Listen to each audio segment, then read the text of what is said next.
Hello friends, welcome back to my channel. இன்னைக்கு இந்த வீடியோல நம்ம என்ன பார்க்க போறோம் அப்படினா போன வீடியோல இந்த கூடை எப்படி போடுறது அப்படிங்கறத பார்த்திருப்பீங்க. ஒன் ரோல் யூஸ் பண்ணி பேஸ் வந்து நார்மல் மெத்தட்லயும் மேலே கிராஸ் கட் மெத்தட்லயும் நான் போட்டுருந்தேன்.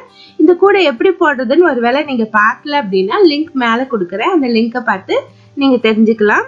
இந்த வீடியோல சிம்பிளான 3 வயர் ஹேண்டில் எப்படி போடுறது அப்படிங்கறது தான் இந்த வீடியோல பார்க்க போறோம். ரொம்பவே ஈஸியா நான் சொல்லி கொடுத்திருக்கேன். நீங்க பிகினர்ஸா இருந்தாலும் உங்களுக்கு வந்து இது ரொம்ப ஈஸியா புரியும். இதுவரை எங்க சேனலை சப்ஸ்கிரைப் பண்ணலைன்னா மறக்காம சப்ஸ்கிரைப் பண்ணிட்டு பக்கத்துல இருக்க பெல் ஐகானை கிளிக் பண்ணிக்கோங்க. அப்பதான் நாங்க போடுற வீடியோக்களை நீங்க மிஸ் பண்ணாம பார்க்க முடியும். இப்போ வாங்க 3 வயர் ஹேண்டில் எப்படி போடுறது அப்படிங்கறத பார்க்கலாம்.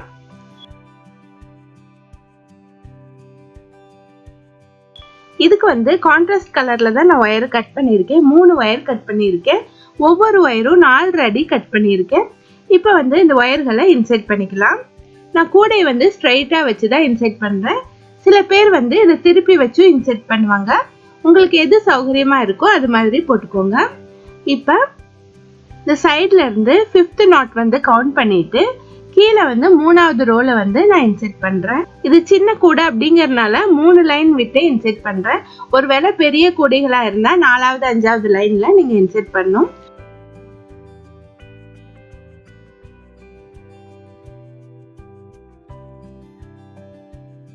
ஒரு பக்கம் உள்ள விட்டுட்டு அடுத்த பக்கத்துல வெளியே எடுத்துக்கலாம்.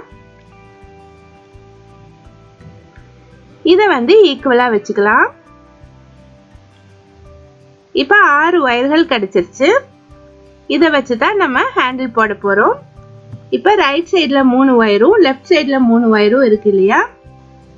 இப்ப சென்டர்ல இருக்க 2 வயர்களையும் எக்ஸ் ஷேப்ல வச்சுக்கலாம். வலது பக்கம் ஒரு வயரும் இடது பக்கம் ஒரு வயரும் எடுத்து இந்த மாதிரி வச்சுக்கலாம். இப்ப இடது பக்கம் இருக்கிற வயர் வந்து மேல இருக்கு இல்லையா?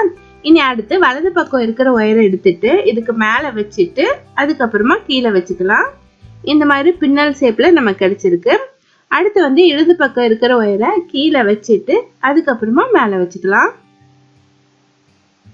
இனி லாஸ்ட் வந்து வலது பக்கம் இருக்கிற வயரை மேல கீழே அதுக்கப்புறமா மேல இந்த மாதிரி அரேஞ்ச் பண்ணிக்கலாம். அதே போல இடது பக்கம் இருக்கிற வயரையும் அதே போல வச்சுக்கலாம். ஒரு வயர் மேலையும் ஒரு வயர் கீழேயும் வர மாதிரி மாத்தி மாத்தி இதை வந்து அரேஞ்ச் பண்ணிக்கோங்க. இப்போ இந்த 6 வயர்களையும் அரேஞ்ச் பண்ணியாச்சு. இந்த மாதிரி ஷேப்ல கிடைச்சிருக்கு. நம்ம பாய் பின்றதுல பார்த்திருப்போம் இல்லையா? அதே போலதான் இதை வந்து அரேஞ்ச் பண்ணிக்கணும். ஒன்று மேல ஒன்று கீழே இந்த மாதிரி வச்சு அரேஞ்ச் பண்ணிக்கணும். அதுக்கப்புறமா வலது பக்கம் இருக்கிற வயரை எடுத்துட்டு பின்பக்கமா கொண்டு போய் இடது பக்கம் இருக்கிற 3 வயர்கள்ல லாஸ்ட் வயரை விட்டுட்டு 2வது வயருக்கு மேல அதுக்கப்புறம் கீழே இந்த மாதிரி நம்ம அரேஞ்ச் பண்ணி திரும்பவும் இடது பக்கமே வச்சிடணும். இதே மாதிரிதான் இனி அடுத்தடுத்த வயர்களை போட்டு வரணும். இந்த மாதிரி போட்ட பின்னாடி அடுத்து வலது பக்கம் இருக்கிற வயரை பின்பக்கமா எடுத்துட்டு போயிட்டு இடது பக்கம் இருக்கிற வயர்கள்ல லாஸ்ட் வயரை விட்டுட்டு 2வது வயருக்கு மேல 1வது வயருக்கு கீழே இந்த மாதிரி வச்சு திரும்பவும் வலது பக்கமே வச்சிடணும். இதேதான் வந்து நமக்கு ரிப்பீட் ஆயிட்டே இருக்கும். வேற சேஞ்சஸ் எதுவுமே இல்லை.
இதே மாதிரி கண்டினியூஸா போட்டு வாங்க. ஒரு பக்கம் வந்து வலது பக்கம் போட்டீங்க அப்படின்னா அடுத்த சுற்றுல வந்து இடது பக்கம் போட்டு வாங்க. இதே மாதிரி மாத்தி மாத்தி போட்டு வரணும். எந்த லைன்ல ஆரம்பிக்கிறதுங்கிறது நீங்க மறந்துட்டீங்க அப்படின்னா இந்த மாதிரி வச்சு பார்த்தீங்க அப்படின்னா கீழ் பக்கம் இருக்கிற ஒயரை தான் நம்ம சுத்தி வர எடுத்துட்டு வரணும். இதே மாதிரி இவ்வளவு தூரம் போட்டு வந்துருங்க. நான் இவ்வளவு தூரம் போட்டேன். அடுத்து வந்து இதை இன்சர்ட் பண்ணலாம். நம்ம எந்த இடத்துல ஆரம்பிச்சோமோ அதனுடைய வலது பக்கம் வந்து நம்ம வந்து இன்சர்ட் பண்ணலாம். இப்போ தேர்ட் ரோல அதே மாதிரி இன்சர்ட் பண்றேன். ஒரு நாட்டுடைய ரெண்டு சைட்லயும் மூணு ஒயர்களை வந்து உள்ள சொருகிடலாம். உள்ள சொருகிட்டு நாட் போட்டுட்டு எக்ஸ்ட்ரா இருக்கிற ஒயர்களை எல்லாம் உள்ள சொருகி விட்டுடலாம். கூடக்குள்ள சொருகி விட்டுடலாம். எவ்வளோ லென்த் முடியுமோ அவ்வளோ லென்த் வந்து உள்ள சொருகி விட்டுருங்க. அப்பதான் வந்து ஹேண்டில் ஸ்ட்ராங்கா இருக்கும்.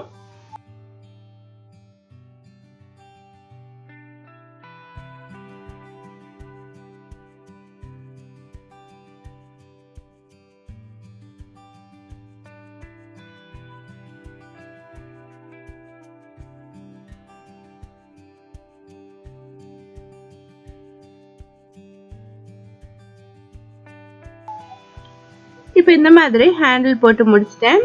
அடுத்து வந்து இதுக்கு ஃப்ளவர் அட்டாச் பண்ணிடலாம். இதுக்கு வந்து இந்த மாதிரி ஃப்ளவர் நான் செஞ்சு வச்சிருக்கேன். இந்த ஃப்ளவர் எப்படி செய்யறது அப்படிங்கறத ஆல்ரெடி நிறைய வீடியோக்கள்ல காட்டியிருக்கேன். ஒருவேளை இன்னும் சொல்லி தரணும் அப்படின்னா எனக்கு கமெண்ட் பண்ணி சொல்லுங்க. இந்த ஃப்ளவர் செய்யறதுக்கு 4 ஃபீட் அளவுல ஒயர் எடுத்திருக்கேன். இதை வந்து இந்த ஹேண்டிலுக்கு கீழே இந்த மாதிரி இன்செர்ட் பண்ணிக்கலாம். கூடக்குள்ள விட்டு அடுத்த ஹோல் வழியா வெளியே எடுத்துக்கலாம். அதுக்கப்புறமா ஃப்ளவருக்குள்ள இன்செர்ட் பண்ணிட்டு கூடக்குள்ளையும் அதே போல இன்செர்ட் பண்ணிக்கலாம். அதுக்கப்புறமா எக்ஸ்ட்ரா இருக்கிற ஒயர்களை எல்லாத்தையும் இன்செர்ட் பண்ணிடலாம். பார்க்கறதுக்கு ரொம்பவே அட்ராக்டிவா இருக்குது. இப்போ வந்து இந்த கூடை போட்டு ஃபினிஷ் பண்ணிட்டேன். ரொம்ப அழகா வந்திருக்கு. இந்த வீடியோ உங்களுக்கு யூஸ்ஃபுல்லா இருந்தது அப்படின்னா மறக்காம லைக் பண்ணுங்க, ஷேர் பண்ணுங்க. தேங்க்ஸ் ஃபார் வாட்சிங்.